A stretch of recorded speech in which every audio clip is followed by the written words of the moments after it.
राम दीदी सभी को जय जय। सावधान। ओकारं विद्युत संयुक्तं नित्यं ध्यायन्ति योगिनः कामदं मोक्षदं चैव ओंकाराय नमो नमः। अविरल शब्द घनौघ प्रक्षाली सकल भूतल कलंका मुनि भी रूपासी तीर्था सरस्वती हरतुम दूरितम अज्ञानतिमिरान्धानां ज्ञानाञ्जन शलाकया चक्षुरुन्मीलितं येन तस्मै श्री गुरुवे नमः। श्री परम गुरुवे नमः। परम्पराचार्य गुरुभ्यो नमः। सकल कलुष विध्वंसकं श्रेषां परिवर्धकं धर्म संबंधकं भव्य जीवन प्रतिबोधकारकम पुण्य प्रकाश पापणासम शास्त्रम श्री आदि पुराण ग्रंथराज नामधेयम अस्य मूल ग्रंथ कर्तारः श्री सर्वज्ञ देव हस्तगुत्र ग्रंथ कर्तारः श्री गंधर देवा प्रतिगंधर देवा तेषां वचनानुसारम आसाद्य श्रीमत् नेमि जिनसेनाचार्य न विदुषितम शास्त्र श्रोतारः सावधानतया शृण्वन्तु। मंगलम भगवान वीरो मंगलम गौतमो गनि मंगलम कुंद कुंजातो जैन धर्मोस्तु मंगलम सर्वमंगल मांगल्यम सर्वकल्याणकारकम प्रधानम सर्वधर्माणां जैनम जयतु शासनम जैनम जयतु शासनम जैनम जयतु शासनम। सरस्वती नमस्तुभ्यं वरदे कामरूपिणी विद्यारंभं करिष्यामि सिद्धिर्भवतु मे सदा। समझिनवादी माता की जय। परम मांगलिक ग्रंथादि पुराण ग्रंथराज की जय। श्री जिनसेनाचार्य की जय। पन्नालाल जी साहित्यकार की जय। अढ़ाई दीप में विराजमान सभी आचार्य उपाध्याय सर्व साधु के चरणों में नमस्तु नमस्तु नमस्तु। सभी आरिका माता जी के चरणों में बंटा में बंटा में बंटा में। सभी छुल्लक छुल्लिका एलक के चरणों में इच्छा में इच्छा में इच्छा में। सभी प्रतिमाधारी के चरणों में रूप में विराजमान प्रतिमाधारी के चरणों में वंदना वंदना वंदना। रूप में विराजमान पूज्य जनों का सादर चरण स्पर्श सभी से सादर जय जय। श्रीमते सकल ज्ञान साम्राज्य पदमी से धर्म चक्र वृते भर्त्रे नमः संसार भीम से। लो आदिनाथ भगवान की जय। चलिए इनका है पढ़ने का, शुरू करें पढ़ना।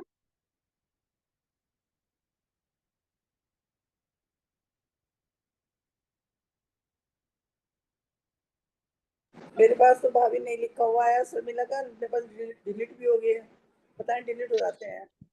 शर्मिला मेरे पास शर्मिला पता नहीं है नहीं है, शर्मिला नहीं है क्या मेरे पास? तो उन्होंने कुछ भेजा नहीं, मैसेज कुछ भी नहीं भेजा और नाम पे बस नंबर हुआ है, नाम भी नहीं मेरे पास। कोई नाम भेज दे तो मैं देखूं। शर्मिला नहीं है क्या? नाम की लिस्ट तो होगी ना? नहीं, नाम की लिस्ट डिलीट हो जाती है, पता नहीं क्यों जाती है, अपने आप हो जाती है 5-6 दिन में।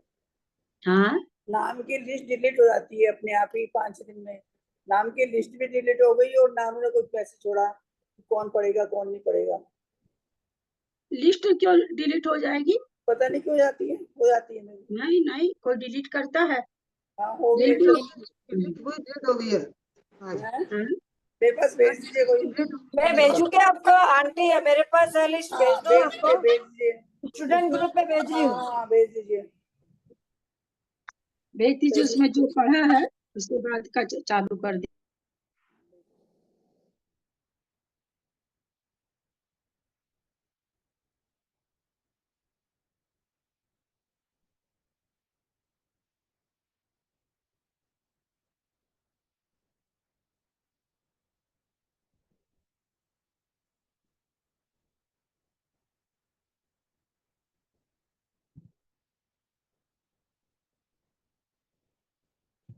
जिसला आंटी भेजा मैंने, देखिए आपको स्टूडेंट ग्रुप में।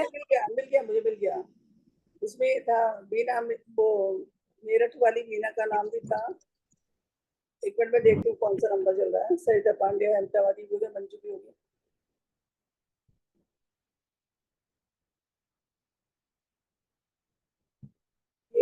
मेरे ख्याल से कुसुम जैन बेंगलोर और बीना जैन मेरठ को पढ़ना होगा।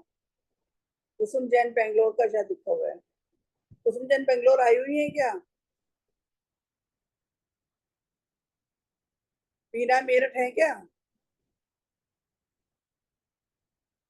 नहीं है। सुमन सेठी हैदराबाद।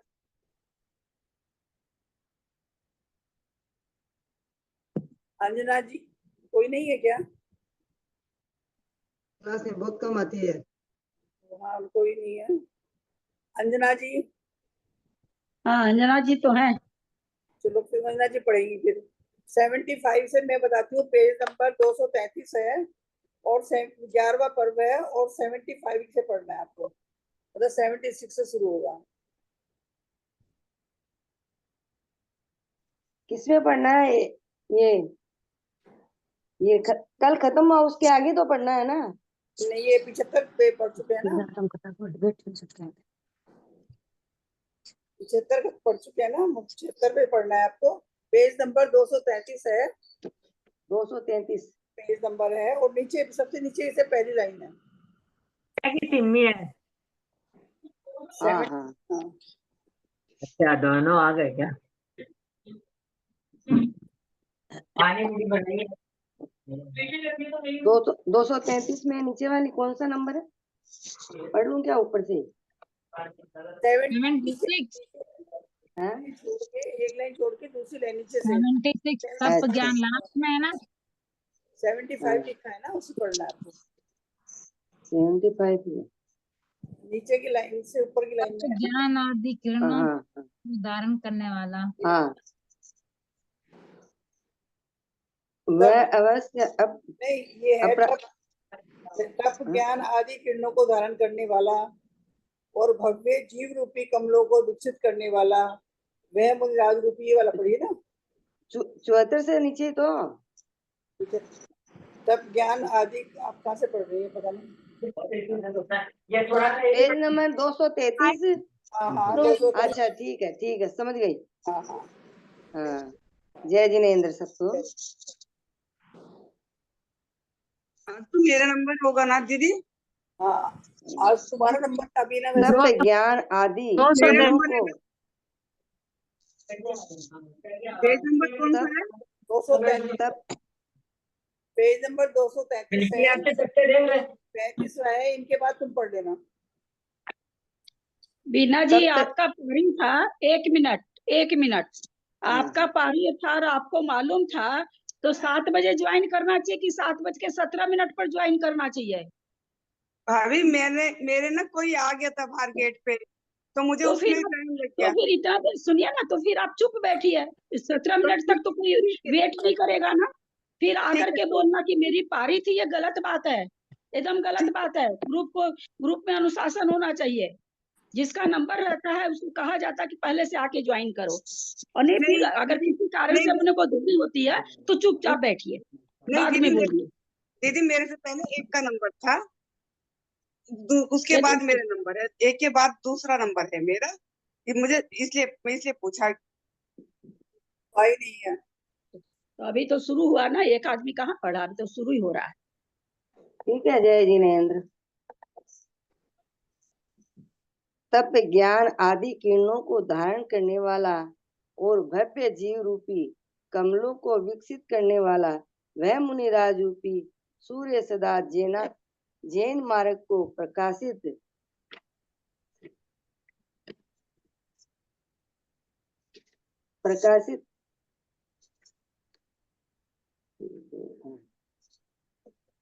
प्रभावित करता था। जैन शास्त्रों के अनुसार चलने वाले शिष्यों को धर्म में स्थिर रखता हुआ और धर्म में प्रेम रखने वाला, वह वज्रनाभि सभी धर्मात्मा जीवों पर अधिक प्रेम रखता था। इस प्रकार महाधीर वीर मुनिराज वज्रनाभि ने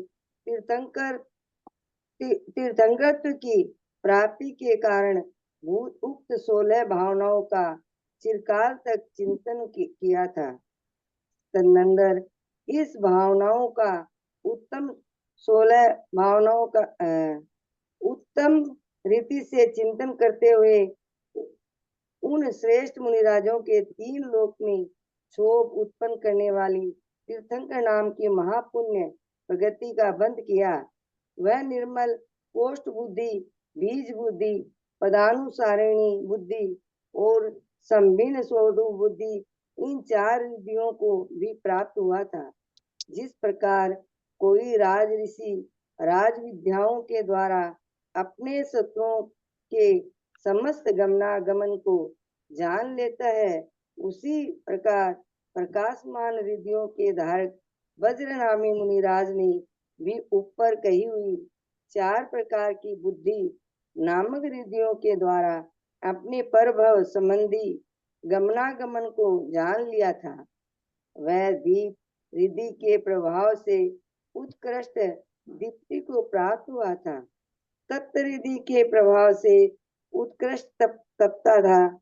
उग्र रिद्धि के प्रभाव से उग्र तपस्चरण करता था और भयानक कर्म रूप शत्रुओं को मर्म को भेदन करता हुआ घोर रिद्धि के प्रभाव से घोर तप करता था। मंत्र परामर्श को जानने वाला वह वज्रनाभि जिस प्रकार पहले राज्य अवस्था में विजय का अभिलाषी होकर परलोक शत्रु समूह जो जीतने के लिए तत्पर होता हुआ मंत्रियों के साथ बैठकर द्वंद्व युद्ध का विचार किया करता था, उसी प्रकार अब मुनि अवस्था में भी पंच नमस्कार आदि मंत्रों का जानने वाला वह वज्रनाभि कम रूपी शत्रुओं को जीतने का अभिलाषी होकर परलोक नरकादि पर्यायों को जीतने के लिए तत्पर होता हुआ तप रूपी मंत्रियों से मंत्र शास्त्र के जानकार योगियों के साथ द्वंद्व आत्मा और कर्म अथवा राग और देश आदि का विचार किया करता था। उदार आशयन को धारण करने वाला वज्रनामी केशव गौरवशाली सिद्ध पद की इच्छा रखता था। उसे रिद्धियों की बिल्कुल भी इच्छा नहीं थी, फिर भी अणिमा महिमा आदि अनेक गुणों सहित विक्रिया रिद्धि उसे प्राप्त हुई थी। जगत का हित करने वाली जल आदि औषधि रिद्धियां भी उसे प्राप्त हुई थी। सो ठीक ही है, कल्प वृक्ष लगे हुए फल जिनका उपकार नहीं करते, यद्यपि उन मुनिराजों के घी दूध आदि रसों के त्याग करने की प्रतिज्ञा थी, तथापि घी दूध आदि को झराने वाली अनेक रस रिद्धियां प्रकट हुई थी। सो ठीक ही है, इष्ट पदार्थों के त्याग करने से उसने भी अधिक महाफलों की प्राप्ति होती है।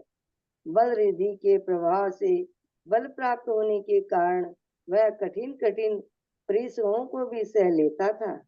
सो ठीक ही है, क्योंकि उसके बिना शीत उष्ण आदि व्यथा को कौन सह सकता है, अर्थात कोई नहीं।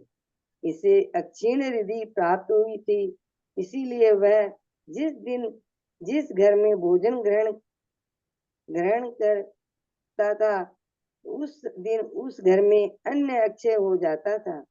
चक्रवर्ती के कटक को भोजन कराने पर भी वह भोजन क्षीण नहीं होता था। सो ठीक ही है, वास्तव में तपा हुआ महान तप अविनाशी फल को फलता ही है। विशुद्ध भावनाओं को धारण करने वाले वज्रनाभि मुनिराज जब अपने विशुद्ध परिणामों से उत्तरोत्तर विशुद्ध हो रहे थे, तब वे उपसम श्रेणिक पर आरूढ़ हुए। वे अधःकरण के बाद 8वें अपूर्ण करण का आश्रय कर 9वें अनिवर्तीकरण गुण स्थान को प्राप्त हुए, और उसके बाद जहाँ राग अत्यंत सूक्ष्म रह जाता है, ऐसे सूक्ष्म सांप्राय नाम के 10वें गुण स्थान को प्राप्त कर उपशांत मोह नाम का 11वें गुण स्थान को प्राप्त हुए। वहाँ उनका मोहनीय कर्म बिल्कुल ही उपशांत हो जाता था। संपूर्ण मोहनीय कर्म का उपशम हो जाने से वहाँ उन्होंने अतिशय विशुद्ध औपस्मिक चारित्र प्राप्त हुआ। अंतर्मुहूर्त के बाद वे मुनि फिर भी स्वस्थान परमत नाम के 7वें गुण स्थान में स्थित हो गए, अर्थात 11वें गुण स्थान में अंतर्मुहूर्त ठहर कर वहां से चलित हो उसी गुण स्थान में आ पहुंचे, जहां से कि आगे बढ़ना शुरू किया था। उसका खास कारण यह है कि 11वें गुण स्थान में आत्मा की स्वाभाविक स्थिति अंतर्मुहूर्त से आगे है ही नहीं। मुनिराज वज्रनामी उत्कृष्ट मंत्र को जानते थे। उत्कृष्ट तप को जान आयु के अंत में समय उस बुद्धिमान वज्रनाभि ने श्री प्रभा नामक ऊंचे पर्वत पर पूछना है। प्रायोग वंदना दीदी, ये कौन सा पेज पढ़ रहे हैं? 235। मुझे कुछ पूछना था ललिता दीदी से, हाँ पूछ सकती हूँ? हेलो, हाँ, पूछिए। अब मैं ये कह रही हूँ कि जैसे 7वें गुण स्थान का नाम अप्रमत्त है ना, हाँ, बीच में है। हाँ, अधाकरण नहीं है क्या?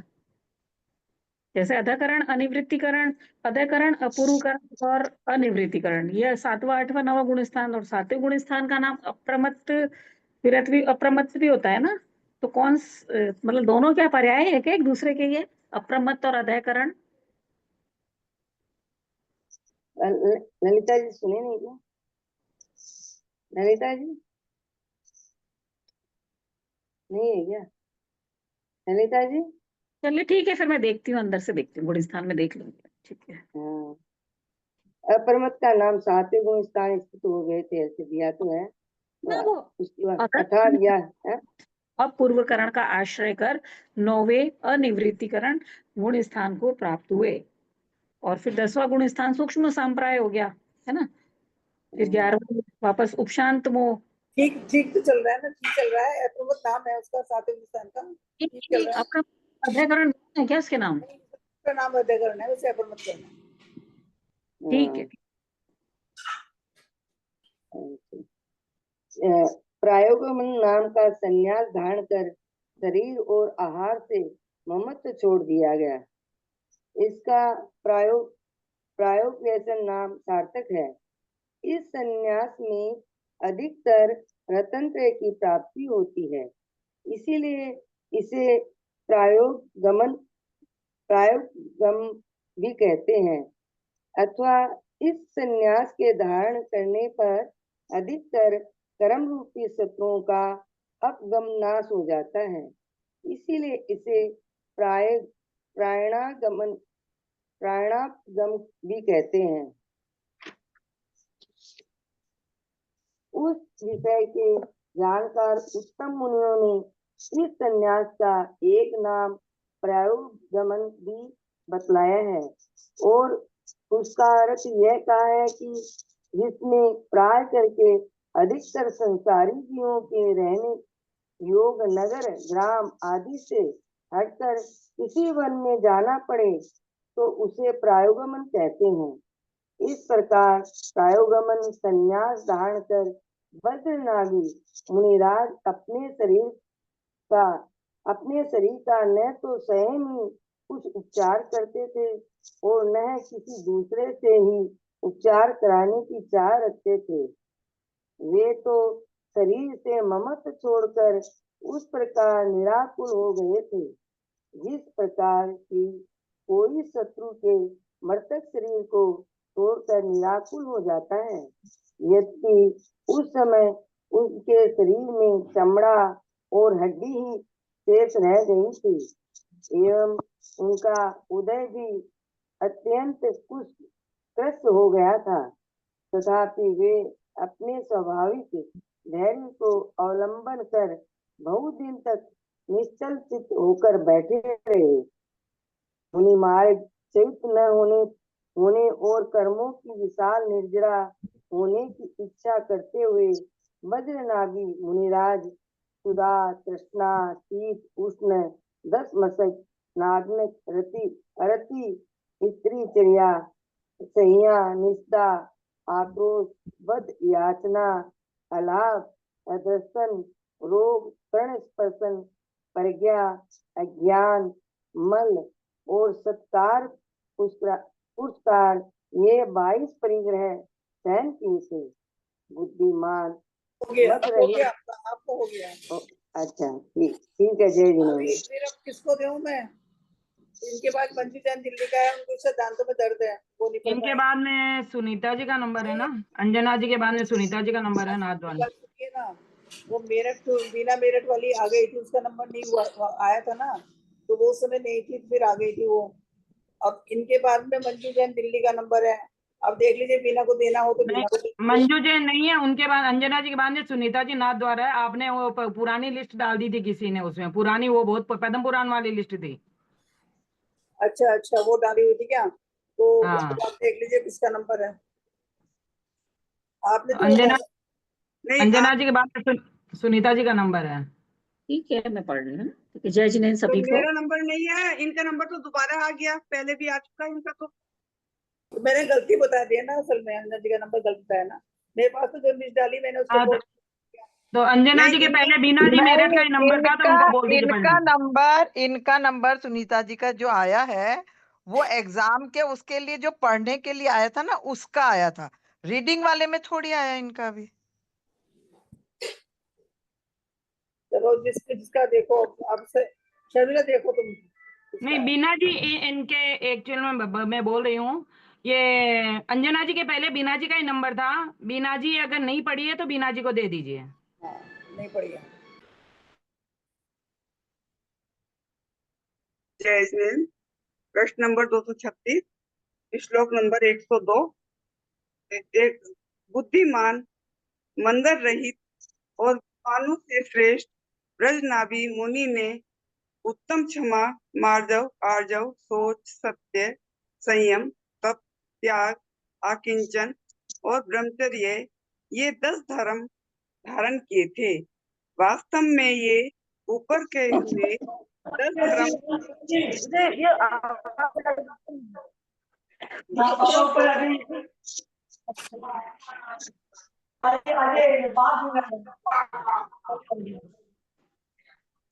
गंधर्व को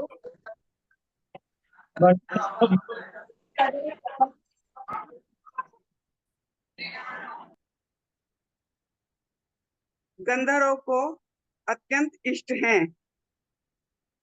इनके सिवाय ये प्रति समय 12 अनुप्रेक्षाओं का चिंतन करते रहते थे, ऐसे कि जैसे कि संसार के सुख, आयु, बल और संपदाएं सभी अनित्य हैं तथा मृत्यु, बुढ़ापा और जन्म का भय उपस्थित होने पर मनुष्यों को कुछ भी शरण नहीं है। द्रव्य, छेद, काल, भव और भाव रूप विचित्र परिवर्तनों के कारण यह संसार अत्यंत दुख रूप है। ज्ञान दर्शन स्वरूप को प्राप्त होने वाला आत्मा सदा अकेला रहता है। शरीर, धन, भाई और स्त्री वगैरह से यह आत्मा सदा पृथक रहता है। इस शरीर में नव द्वारों के से सदा मल झरता रहता है, इसलिए यह अपवित्र है। इस जीव के पुण्य पाप रूप कर्मों का आश्रय होता रहता है। उक्ति, समिति आदि कारणों से उन कर्मों का संवर होता है, तब से निर्जरा होती है। यह लोक 14 राजू प्रमाण ऊंचा है। संसार रूपी समुद्र से रतन त्रय की प्राप्ति होना अत्यंत दुर्बल है और दया रूपी धर्म से ही जीवों का कल्याण हो सकता है। इस प्रकार तत्वों का चिंतन करते हुए उन्होंने 12 भावनाओं को पाया।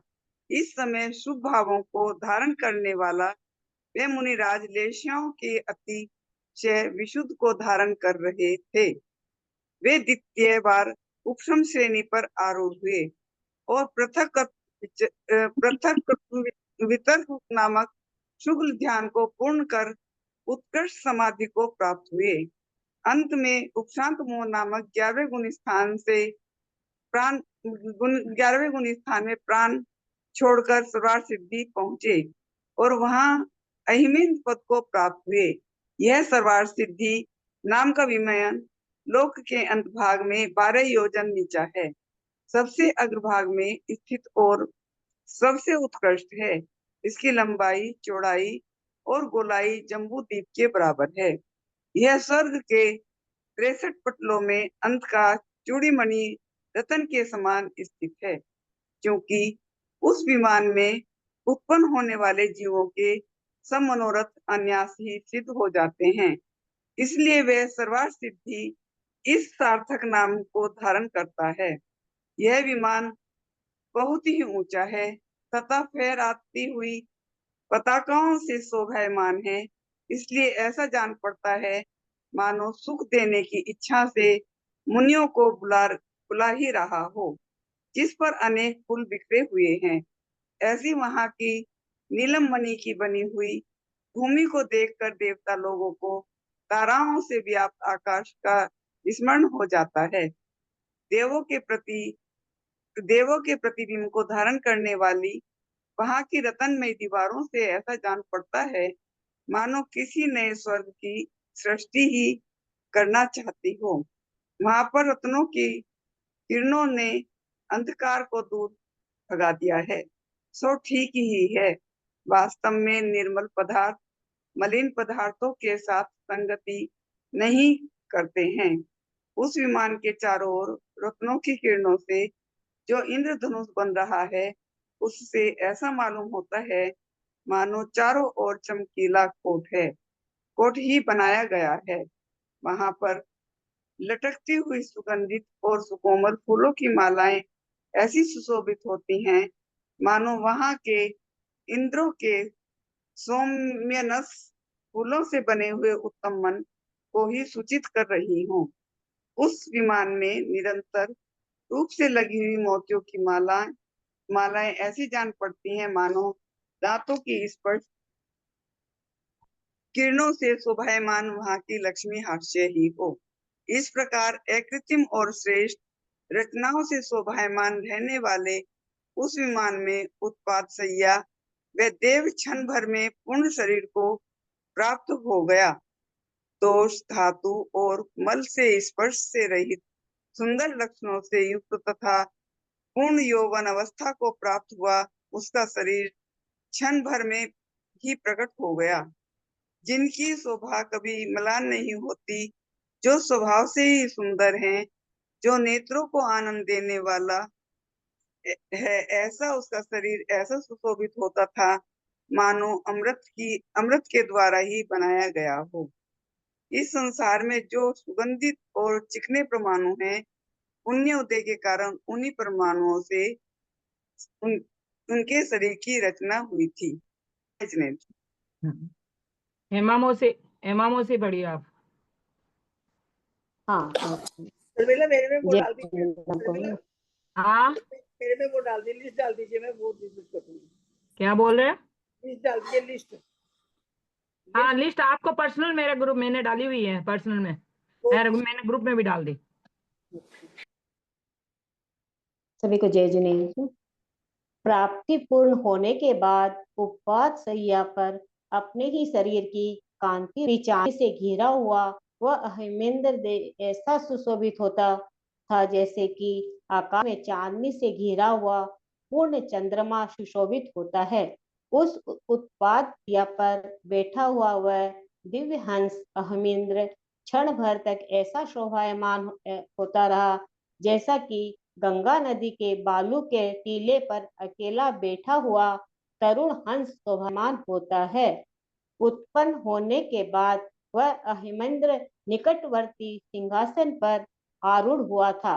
उस समय वह ऐसा शोभायमान होता था जैसा कि अत्यंत श्रेष्ठ निषद पर्वत के मध्य पर आश्रित हुआ सूर्य शोभायमान होता है। वह अहिमेंद्र अपने पुण्य रूपी जल के द्वारा केवल अहिपिक्त ही नहीं हुआ था, किंतु शारीरिक गुणों के समान अनेक अलंकारों के द्वारा अलंकृत भी हुआ था। उसने अपने वक्ष स्थल पर केवल फूलों की माला ही धारण नहीं की थी, किंतु जीवन पर्यंत नष्ट नहीं होने वाली साथ साथ उत्पन्न हुई स्वर्ग की लक्ष्मी भी धारण की थी।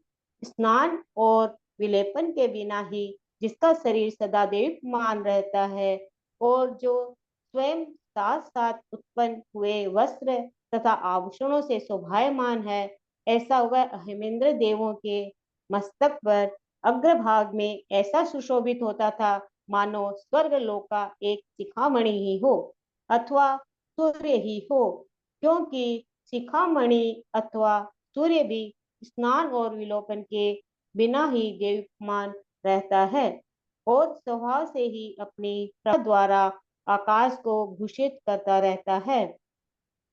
जिसका निर्मल और उत्कृष्ट शरीर शुद्ध स्फटिक के समान अत्यंत शोभायमान था तथा जिसके मस्तक देवमान मुकुट शोभायमान हो रहा, ऐसा वह हेमेंद्र जिसकी शिखा ऊंची हुई है, ऐसी पुण्य राशि के सुशोभित होता था।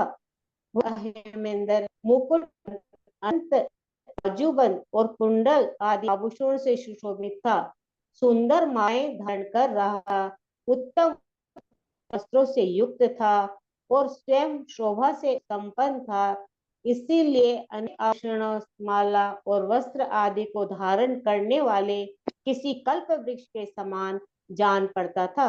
अणिमा हिमा आदि गुणों से प्रसन्नीय क्रिय शरीर को धारण करने वाला वह जिनेन्द्र देव की अकृत्रिम प्रतिमाओं की पूजा करता हुआ अपने ही जगत में विहार करता था और इच्छा मात्र से प्राप्त हुए मनोहर गंध अक्षत आदि के द्वारा विधि पूर्वक पुण्य का बंध करने वाला ही श्री जिनेन्द्र देव की पूजा करता था। वह अहिमेंद्र पुण्यात्मा जीवों में सबसे प्रधान था, इसीलिए उसे सर्वार्थ सिद्धि विमान में स्थित रहकर ही समस्त लोक के मध्य में वर्तमान जिन प्रतिमाओं की पूजा करता था। वह पुण्यात्मा अहिमेंद्र ने अपने वचनों की प्रवृत्ति जिन प्रतिमाओं के स्तवन करने में लगाई थी, अपना मन उनके गुण स्तवन करने में लगाया था और अपना शरीर उन्हें नमस्कार करने में लगाया था। धर्मगोष्ठियों में बिना बुलाए सम्मिलित होने वाले, अपने ही समान रिद्धियों को धारण करने वाले और भावों से युक्त अन्य अहिमेंद्र के साथ संभाषण करने में उसे बड़ा आदर था। अतिशय शोभा का धारक अहिमेंद्र कभी तो अपने मंदहास्य के किरण रूपी जल के पूर्व से दिशा रूपी दीवालों का प्रक्षालन करता हुआ अहिमेंद्र के साथ तत्वचन करता था और कभी अपने निवास स्थान में समीपवर्ती उपवन सरोवर के किनारे की भूमि में राजहंस पक्षी के समान अपने इच्छानुसार विहार करता हुआ चिरकाल तक क्रीड़ा करता था। वह अहिमेंद्र का परिक्षेत्र में विहार नहीं होता, क्योंकि शुक्ल लेख्या के प्रभाव से अपने ही भोगों द्वारा संतोष को प्राप्त होने वाले अहिमेंद्रों को अपने निरुपद्रव सुखमय स्थान में जो उत्तम प्रीति होती है, वह उन्हें अन्यत्र नहीं प्राप्त होती। यही कारण है कि उनकी पर क्षेत्र में क्रीड़ा करने की इच्छा नहीं होती है। मैं ही इंद्र हूँ, मेरे सिवाय कोई इंद्र नहीं है। इस प्रकार वे अपनी निरंतर प्रशंसा करते रहते हैं और इसलिए वे उत्तम देव अहिमेंद्र नाम से प्रसिद्धि को प्राप्त होते हैं। उन अहिमेंद्रों के न तो परस्पर में असूया है और न परनिंदा है और न आत्म प्रशंसा है और न ईर्ष्या ही है। वे केवल सुख हर निरंतर क्रीड़ा करते हैं। वह नाभिक का अहिमेंद्र अपने आत्मा के अधीन उत्पन्न हुए उत्कृष्ट सुख को धारण करता था। 33 सागर मान उसकी आयु थी और स्वयं अतिशय देवमान था। वह समचतुरसन संस्थान से अत्यंत सुंदर एक मुझे और इसके समान श्वेत शरीर को धारण करता था। वह साथ साथ उत्पन्न हुए दिव्य वस्त्र, दिव्य माला और दिव्य आभूषण से विभूषित जिस मनोहर शरीर को धारण करता था, वह ऐसा जान पड़ता था मानो सौंदर्य का समूह ही हो। वह अहिमेंद्र को वेशभूषा तथा विलास चेष्टाएं अत्यंत प्रशांत थी, ललित थी, उदात्त उत्कृष्ट थी और धीर थी। इसके सिवाय वह स्वयं अपने शरीर के फैलते हुई प्रभा रूपी क्षीर सागर में सदा निमग्न रहता था, जिसने अपने चमकते हुए आभूषणों के प्रकाश से 10 दिशाओं को प्रकाशित कर दिया था। ऐसा वह अहिमेंद्र ऐसा जान पड़ता था मानो एक रूपता को प्राप्त हुआ। अतिशय प्रकाशमान तेज का समूह ही हो।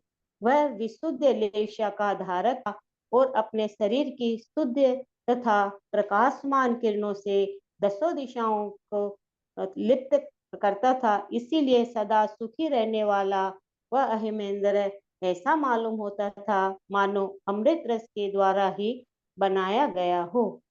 जय जिनेंद्र। सुनीता जी आप पढ़िए अब, सुनीता जी नाथ द्वारा। जय जिनेंद्र सभी को। इस प्रकार वह अहमिंद्र ऐसे उत्कृष्ट पद को प्राप्त हुआ जो इंद्रादि देवों के भी अगोचर हैं, परमानंद देने वाले हैं और सबसे श्रेष्ठ हैं। वह अहमिंद्र 33,000 वर्ष व्यतीत होने पर मानसिक दिव्य आहार ग्रहण करता हुआ धैर्य धारण करता था और 16 महीने 15 दिन व्यतीत होने पर श्वासोच्छ्वास ग्रहण करता था। इस प्रकार वह अहमिंद्र वहां अर्थात सर्वार्थ सिद्धि में सुखपूर्वक निवास करता था। अपने अवधि ज्ञान रूपी दीपक के द्वारा त्रस नाड़ी में रहने वाले जानने योग्य मूर्तिक द्रव्यों को उनकी पर्यायों सहित प्रकाशित करता हुआ वह अहमिंद्र अतिशय शोभायमान होता था। उस अहमिंद्र ने अपने अवधि ज्ञान के क्षेत्र बराबर विक्रिया करने की भी सामर्थ्य थी, परंतु वह राग रहित होने के कारण बिना प्रयोजन कभी विक्रिया नहीं करता था। उसका मुख कमल समान था, नेत्र नीलकमल कमल के समान थे, गाल चंद्रमा के तुल्य थे और अधर बिंब फल की कांति को धारण करता था। अभी तक जितना वर्णन किया है उससे भी अधिक सुंदर और अतिशय चमकीला उसका शरीर ऐसा शोभायमान होता था मानो वह मानव की जगह इकट्ठा किया हुआ सौंदर्य सर्वस्व सार ही हो। छठे गुण स्थानवर्ती मुनियों के आहारक वृद्धि से उत्पन्न होने वाला और आभूषणों के बिना ही दैदीप्यमान रहने वाला जो आहारक शरीर होता है, ठीक उसके समान ही उस अहमिंद्र का शरीर दैदीप्यमान हो रहा, अर्थात विशेषता इतनी थी कि वह आभूषणों से प्रकाशमान था।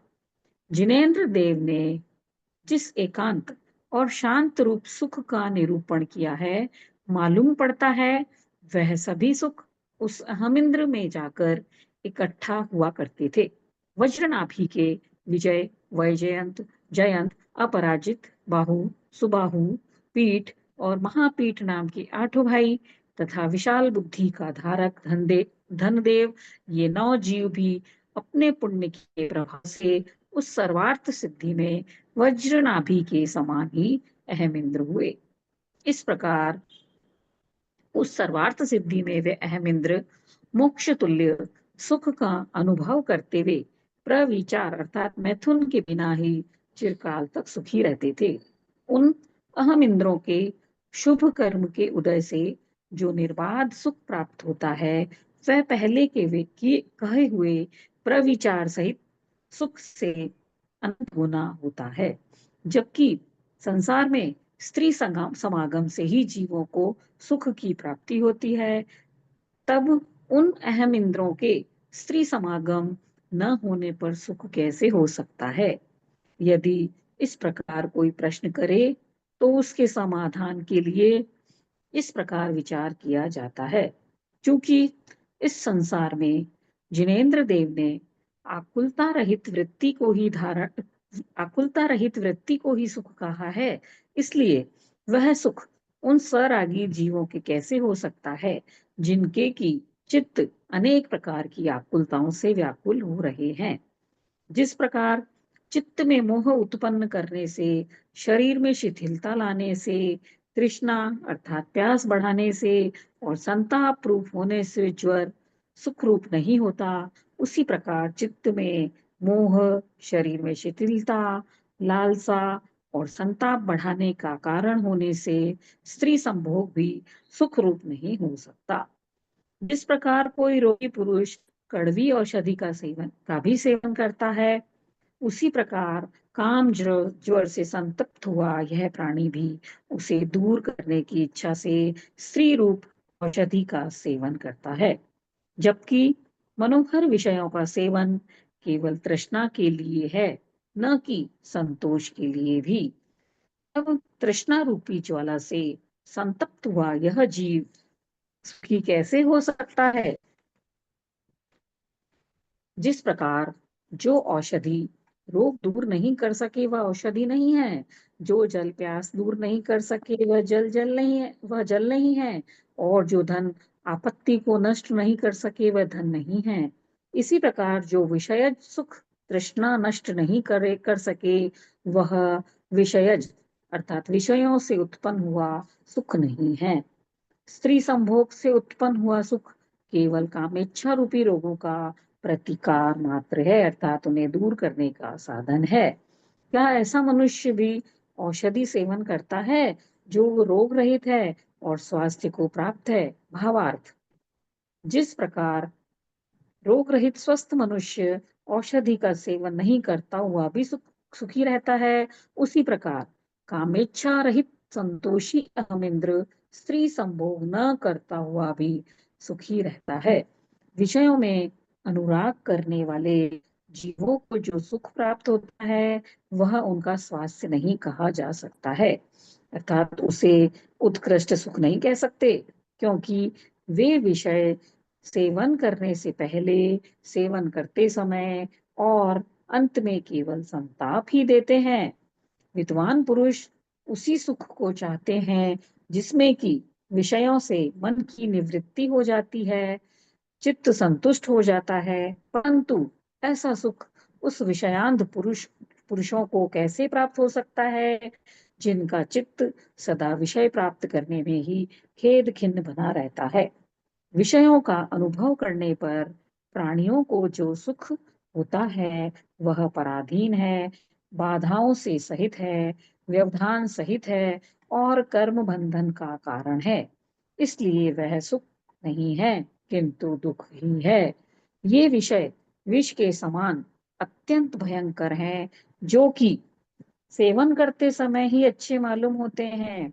वास्तव में उन विषयों से उत्पन्न हुआ मनुष्यों का सुख खाज खुजलाने से उत्पन्न हुआ सुख के समान है, अर्थात जिस प्रकार खाज खुजलाते समय तो सुख होता है, परंतु बाद में दाह पैदा होने से उल्टा दुख होने लगता है, उसी प्रकार इन विषयों के सेवन करने से उस समय तो सुख होता है, किंतु बाद में तृष्णा की वृद्धि होने से दुख होने लगता है।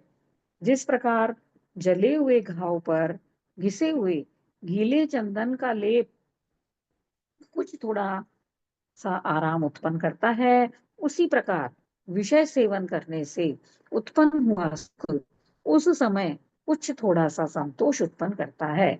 भावार्थ, जब तक फोड़े के भीतर विकार विद्यमान रहता है तब तक चंदन आदि का लेप लगाने से स्थायी आराम नहीं हो सकता। इसी प्रकार जब तक मन में विषयों की चाह विद्यमान रहती है तब तक विषय सेवन करने से स्थायी सुख नहीं हो सकता। स्थायी आराम और सुख तो तब प्राप्त हो सकता है जबकि फोड़े के भीतर से विकार और मन के भीतर से विषयों की चाह निकाल दी जाए। अहम इंद्रों के मन से विषयों की चाह निकल जाती है, इसीलिए वे सच्चे सुखी होते हैं। जय जिनेन्द्र सभी। प्रणाम दीदी, टाइम हो गया दीदी। जिनवाणी स्तुति करें। ललिता दीदी, आज दीदी लगता नहीं है। दीदी है नहीं मेरे ख्याल, दिखाई नहीं। हाँ, तो सही म्यूट में समय से है, उनका कोई इलाज चल रहा होगा। ठीक है, जिनवाणी स्तुति करें, टाइम हो गया है। 2-3 मिनट बचे। करिए करिए आप। ठीक है, कर रही हूँ मैं। प्रणाम दीदी, सभी बड़ों को प्रणाम। जिनवाणी मोक्ष न सेनी है, जिनवाणी जिनवाणी मोक्षन सेनी है जिनवाणी, जीव कर्म के जुदा करण को, जीव करण के जुदा करण को, यही पेनी छेनी है जिनवाणी, जिनवाणी मोक्षन सेनी है जिनवाणी, जो जिनवाणी उर न धरत है, जो जिनवाणी उर न धरत है, सेनी हो के असेनी है जिनवाणी, जिनवाणी मोक्षन सेनी है जिनवाणी, जो जिनवाणी नित अभ्यासे, जो जिनवाणी नित अभ्यासे, वो ही सच्चा जेनी है जिनवाणी, जिनवाणी मोक्षन सेनी है जिनवाणी, पढ़ो सुनो ध्याओ जिनवाणी, पढ़ो सुनो ध्याओ जिनवाणी, यदि सुख शांति लेनी है जिनवाणी, जिनवाणी मोक्षन सेनी है जिनवाणी, जावानी के ज्ञान ते सूझे लोकालो, सोवाणी मस्तक नमो सदा दे तुम दो, हे जिनवाणी भारती तो ही जपो दिन रैन, जो तेरा शरणा गए सो पावे सुख चैन, देव भजो अरिहंत को गुरु सेवा निर्ग्रंथ, दया धर्म पालो सदा यही मोक्ष का कंठ, सब ग्रंथों का सार है महामंत्र नवकार, हम सब मिलकर ही पढ़े महामंत्र नवकार, बोले द्वादशांग जिनवाणी माता की जय। नौवार नमोकार मंत्र।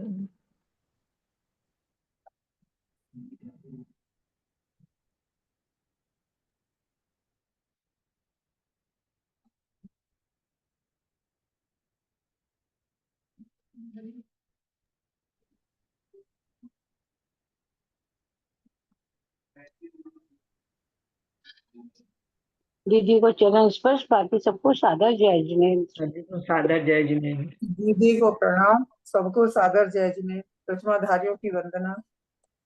अंजना दीदी को जय प्रणाम, लता दीदी को जिनेंद्र, प्रणाम, जय सभी जिनेंद्र। बड़ों को प्रणाम, बड़ों को सभी को प्रणाम, जय सभी को जिनेंद्र। सादर जय जिनेंद्र। सभी बड़ों को सादर चरण स्पर्श, सभी को सादर जय जिनेंद्र, ललिता को जय जिनेंद्र। सभी को वंदना, प्रणाम, सभी को सादर जय जिनेंद्र। सभी को जय जिनेंद्र। अंजना जी को वंदना, बड़ों का सादर प्रणाम, सबको जय जिनेंद्र।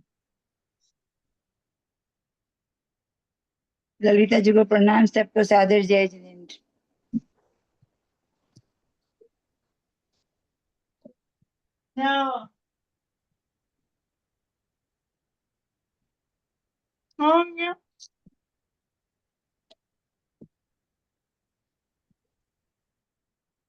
क्लास तो दीदी बंद करेगी, हो वही होस्ट है ना।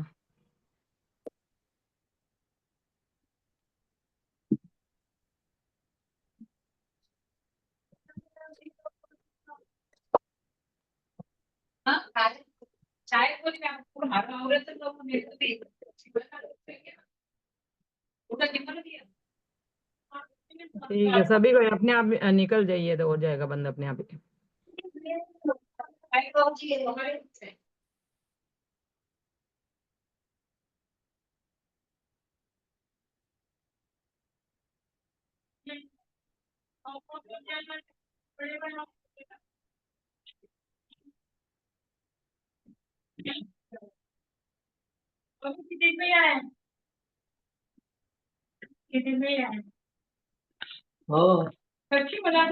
आया वो तो मैसेज किया था इसको का